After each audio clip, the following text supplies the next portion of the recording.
ಲೋಕೀ ಭವತಿ ಅಂತ ಛಾಂದೋಗ್ಯ ಉಪನಿಷತ್ತಿನ 4ನೇ ಅಧ್ಯಾಯದಲ್ಲಿ ಗಾರ್ಹಪತ್ಯಾಗ್ನಿ, ಅನ್ವಾಹಾರ್ಯಪಚನಾಗ್ನಿ ಮತ್ತು ಆಹ್ವನೀಯಾಗ್ನಿ ಅವು 3 ಅಗ್ನಿಗಳು ಸತ್ಯಕಾಮ ಜಾಬಾಲನ ಶಿಷ್ಯ ಉಪಕೋಸಲನಿಗೆ ಮಾಡುವ ಉಪದೇಶದಲ್ಲಿ ಕಂಡುಬರುತ್ತದೆ.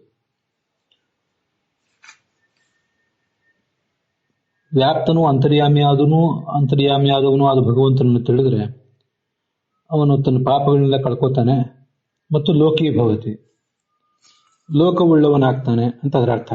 ಲೋಕಾಹ ಅಸ್ಯ ಸಂತಿ ಇತಿ ಲೋಕಿ, ವೈಕುಂಠಾದಿ ಲೋಕಗಳನ್ನ ಪಡಿತಾನೆ ಅಂತ.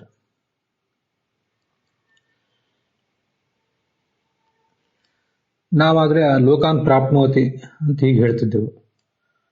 ಆದರೆ ಇಲ್ಲಿ ಲೋಕೀ ಭವತಿ ಅಂತ ಹೀಗೊಂದು ಪ್ರಯೋಗ ಮಾಡಬಹುದು ಅನ್ನೋದನ್ನ ತೋರಿಸಿದ್ದಾರೆ. ನಾವು ಇಲ್ಲಿಂದ ಒಂದು ಊರಿಗೆ ಹೋಗುವಾಗ ಒಂದು ಯಾವುದೋ ನಗರಕ್ಕೆ ಹೋಗುವಾಗ ಅಹಂ ಪುರಿ ಭವಾಮಿ, ಅಹಂ ಬೆಂಗಳೂರು ನಗರೀ ಭವಾಮಿ ಅಂತ ಈಗ ಹೇಳಲಿಕ್ಕೆ ಹಿಂಜರಿತೇವೆ. ಬೆಂಗಳೂರು ನಗರಂ ಗಚ್ಚಾಮಿ ಅಂತ ಹೀಗೆ ಹೇಳ್ತಿರ್ತೇವೆ. ಆದ್ರೆ ಇಲ್ಲಿ ಲೋಕಂ ಪ್ರಾಪ್ನೋತಿ ಅನ್ನೋದ್ರ ಬದಲಾಗಿ ಲೋಕಿ ಅಂತ ಹೇಳಿದ್ದಾರೆ.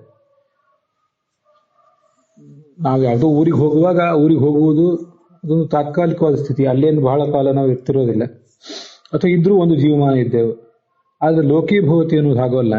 ಮುಕ್ತನಾದವನು ಭಗವಂತನ ಲೋಕಗಳನ್ನು ಪಡೆದರೆ, ಅದು ಶ್ವೇತದ್ವೀಪಾನಂತಾಸನಾದಿಗಳಾಗಿರ್ಬೋದು ಅಥವಾ ಮತ್ತಾವುದೇ ಉಳಿದ ಲೋಕವೂ ಆಗಿರ್ಬೋದು, ಎಲ್ಲವೂ ಭಗವಂತನ ಲೋಕಗಳೇ. ಆ ಲೋಕಗಳನ್ನು ಶಾಶ್ವತವಾಗಿ ಪಡಿತಾನೆ ಅಂತ ಅರ್ಥ.